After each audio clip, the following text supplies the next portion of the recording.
The week one win over Florida State shows that Boston College made the perfect hire with Bill O'Brien.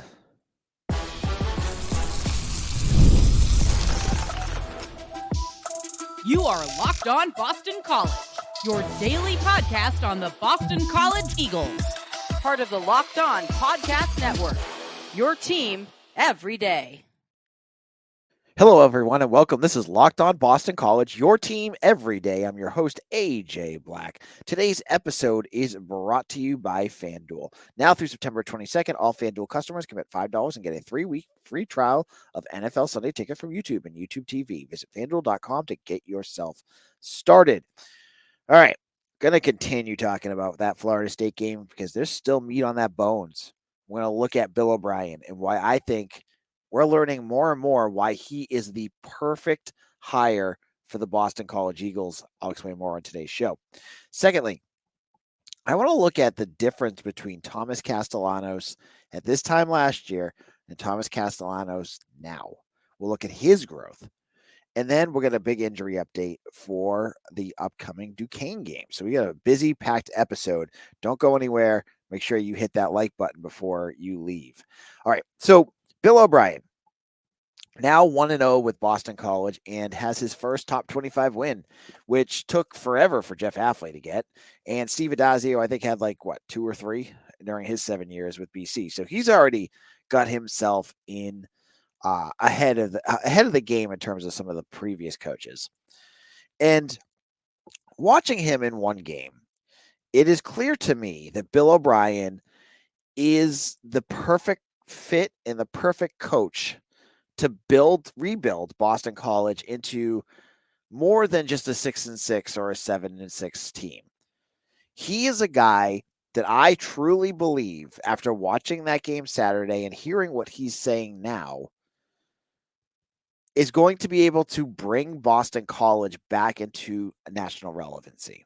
Will they be a national title contender? No, probably not. But will they be a top 25 team? I absolutely think they will. And I think that'll be a regular occurrence under Bill O'Brien. You have now a coach who is established, who has done this for years, who is qualified, who can do the things they need to do week in and week out to take the resources that he has and maximize them to the best ability and make Boston College a very good team. You know, this is basically the same team that Jeff Hafley had last year. Jeff Hafley, to his credit, added a ton of these transfers in from the transfer portal that you saw. So you saw guys like Trayshawn Ward and Kamari Morales, Ced McConnell, Bryquise Brown. They're all guys Jeff Hafley brought in. But I want to ask you a question, and this is not a knock on Hafley because, I don't want to rip the guy. But do you have faith that if Jeff Hafley was coaching that game on Monday, that BC would be a 1-0 team right now? Or do you think BC would have blown it? I, without a doubt, think that if Jeff Hafley was that coach on Monday, BC would have lost. They would have found a way to lose that game. I don't think they would have been as prepared. I think they would have had some situational blunders. I just don't see it. And I see Bill O'Brien winning this game and then moving on. And the part that I wanted to bring up, because we talked about all that first stuff before, is his mentality right now. There's a 2-part conversation here about how O'Brien's mentality is very different. Jeff Hafley, I felt like, and even Steve Adazio, their whole system was like, we're the underdogs. We're going to come in there and we're going to try to stun them. That was always the kind of mentality you heard about from those previous 2 head coaches. You don't hear that at all under Bill O'Brien. He expects to win these games.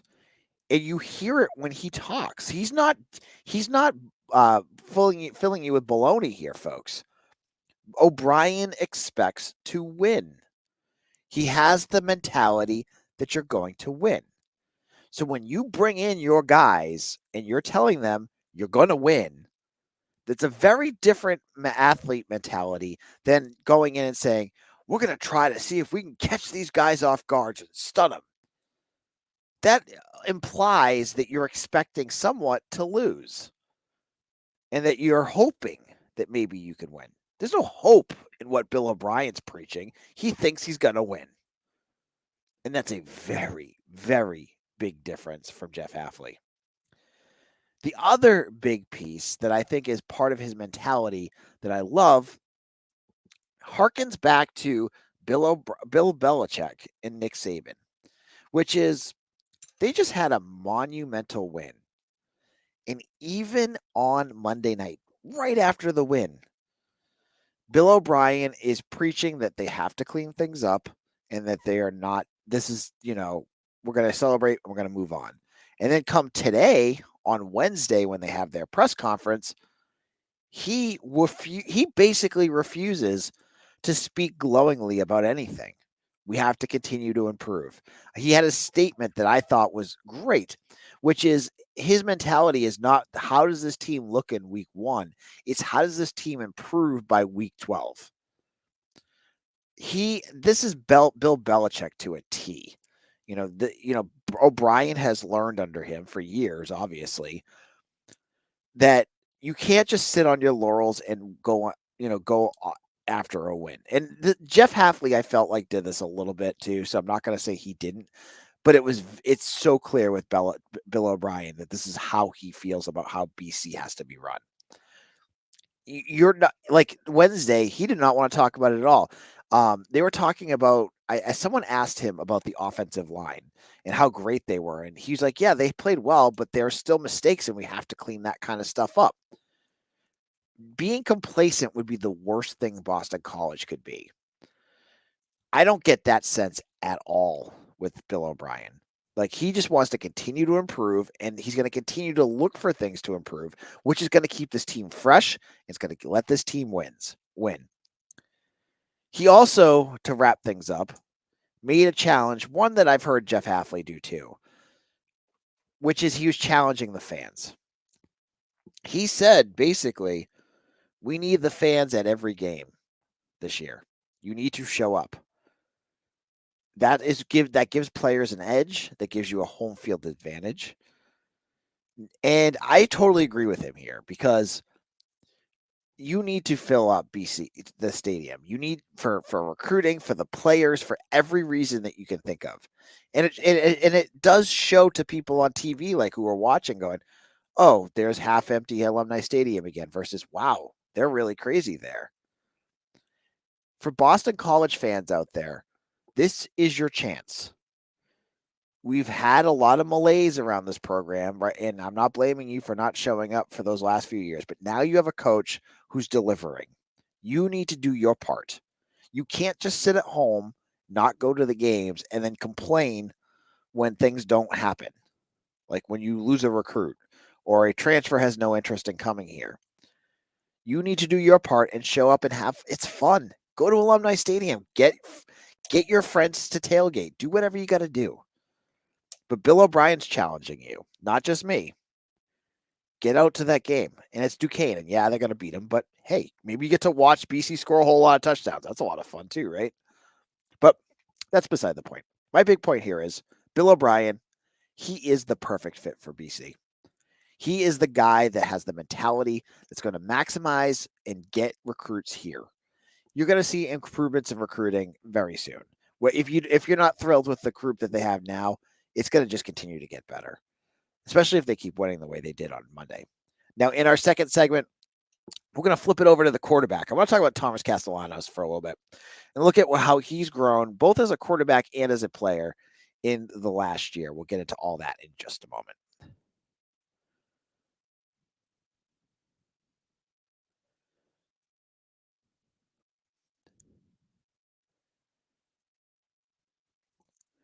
You've heard us talk a lot about FanDuel on Locked On Boston College. It's America's #1 sports book. Well, we have something a little different for you. Now through September 22nd, all FanDuel customers can bet $5 and get a 3-week free trial of NFL Sunday Ticket from YouTube and YouTube TV. Want to go with those that Patriot season win total? I'm keep looking at that, and I look at the Patriots schedule and go, wow. I'm going to take the under at 4.5 and just hope to gosh that they can rebuild again in the draft next year.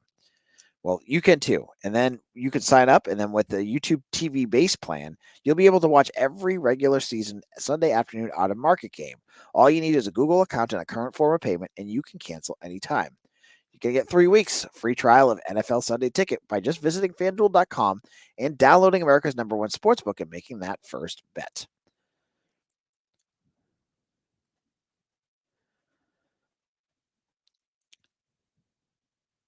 This is Locked On Boston College. I'm your host, AJ Black.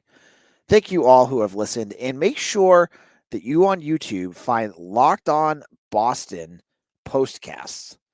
You can see it doesn't push to my YouTube feed, but every game I go live after, it's going to go into Locked On Boston. So there's like Red Sox postcasts and Patriots postcasts. There's Boston College postcasts. And guess what?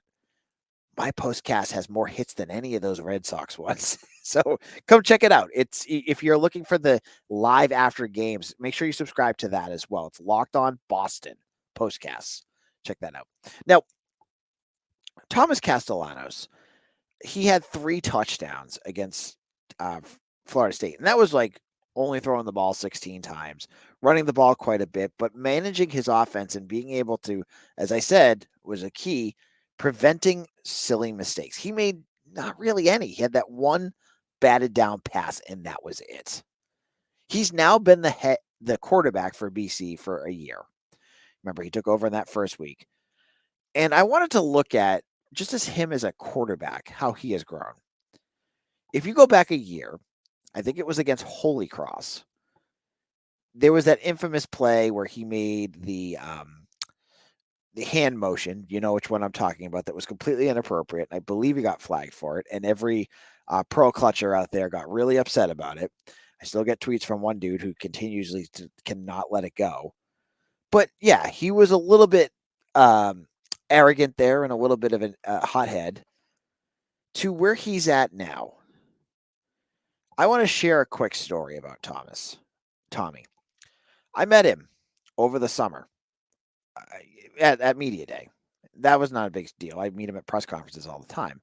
But for media day this year, I lost childcare for that day. There was an issue, and I could not get someone to watch my son, who I was watching all summer. And I asked the SID. I got to bring him to camp to the media day. I wouldn't bring him to camp because there's a lot of big dudes running around, and I want to risk that. But it's media day. They're all just sitting at tables. It wasn't a big deal. They were great. BC was great about it. They let him come. All the players, the coaches were all super nice with my son as I was doing interviews, kind of walking around, and we're going through the players, and we stop at Thomas Castellanos' table.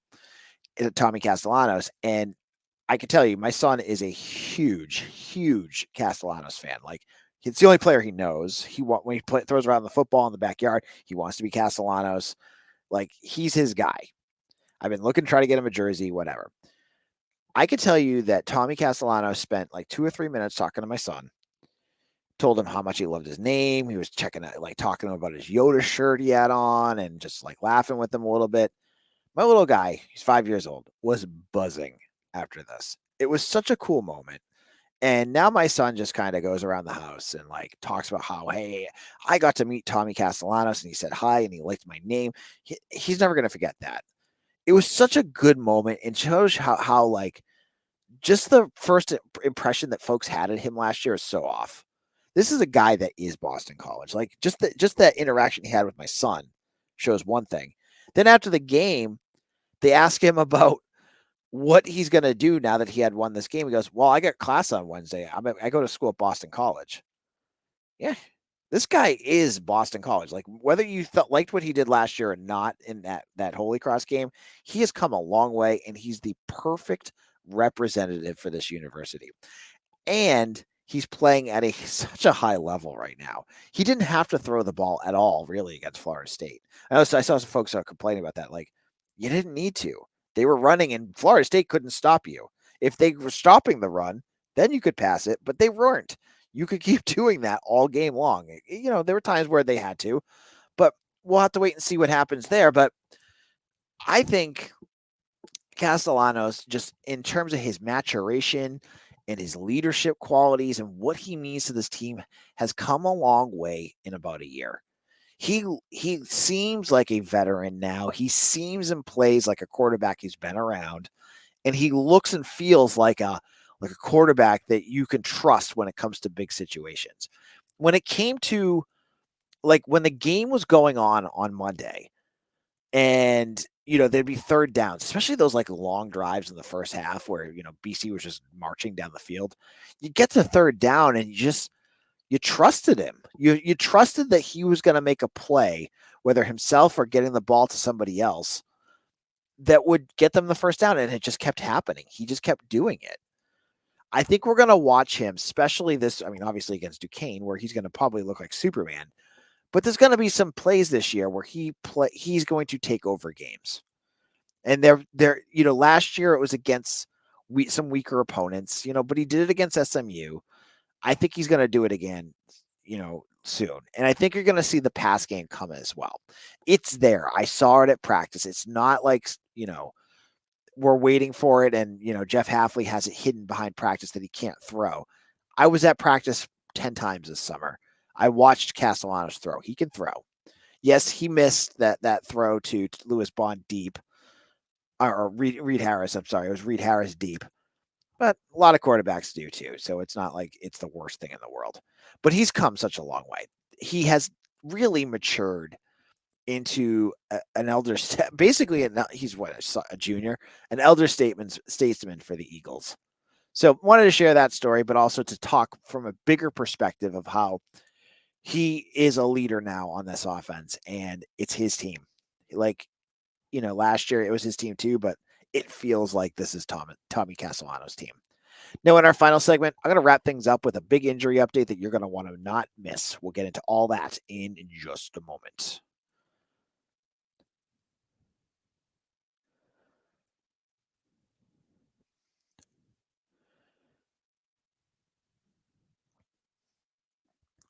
When you're hiring for your small business, you want to find quality professionals that are right for the job. That's why you have to check out LinkedIn Jobs. LinkedIn Jobs has the tools to help you find right professionals for your team faster and for free. LinkedIn isn't just a job board. LinkedIn helps you hire professionals you can't find anywhere else, even those who aren't actively searching for a new job but might be open for the perfect role. In a given month, over 70% of LinkedIn users don't visit other job sites. So if you're looking for on LinkedIn, you're looking in the wrong. So if you're not looking on LinkedIn, you're looking in the wrong place. On LinkedIn, 86% of small businesses get a qualified candidate within 24 hours. Hire professionals like a professional on LinkedIn. Post your job for free at linkedin.com/lockedoncollege. That's linkedin.com/lockedoncollege to post your job for free. Terms and conditions apply.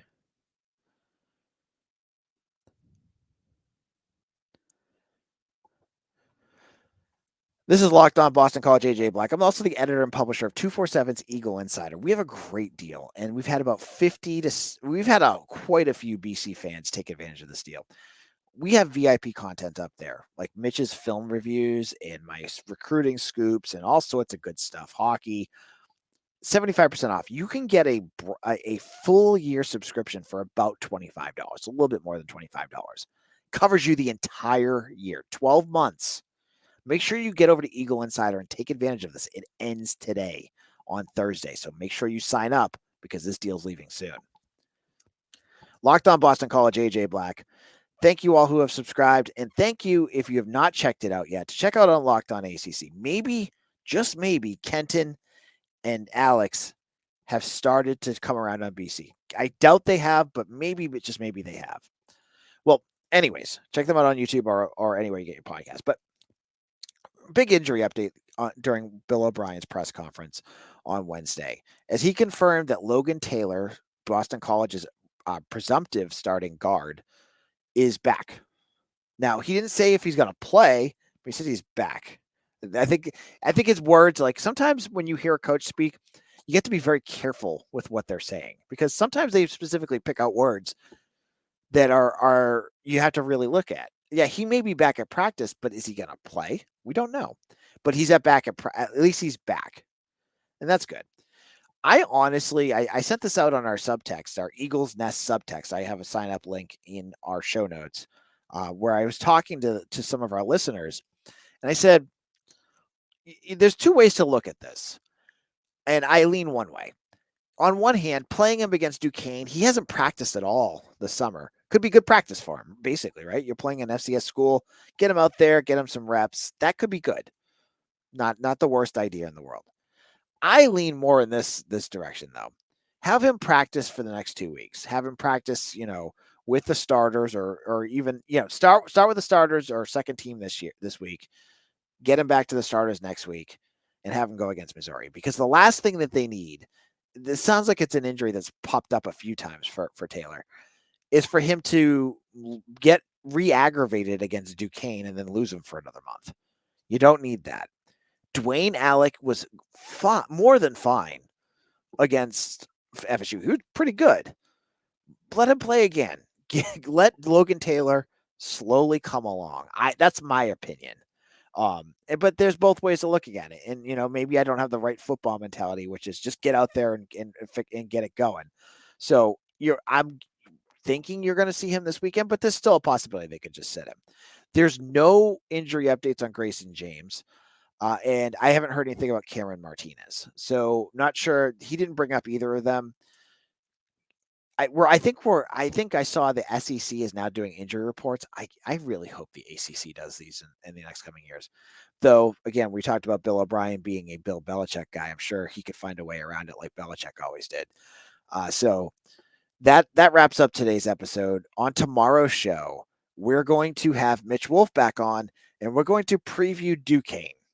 We'll preview what we're looking for, what are some markers we're going to look for BC to be successful and all of that. So make sure to come check us out. Make sure you have liked and subscribed. We have a ton of new subscribers on YouTube. Thank you all. It's free. If you want to check it out, go to hit over there. There's a lot of good BC fans. And make sure you share this with friends. Tell people about Locked On Boston College. We're a great opinion and news-based site podcast. We have great guests. You got me. I cover this, and I've been around this program for a while.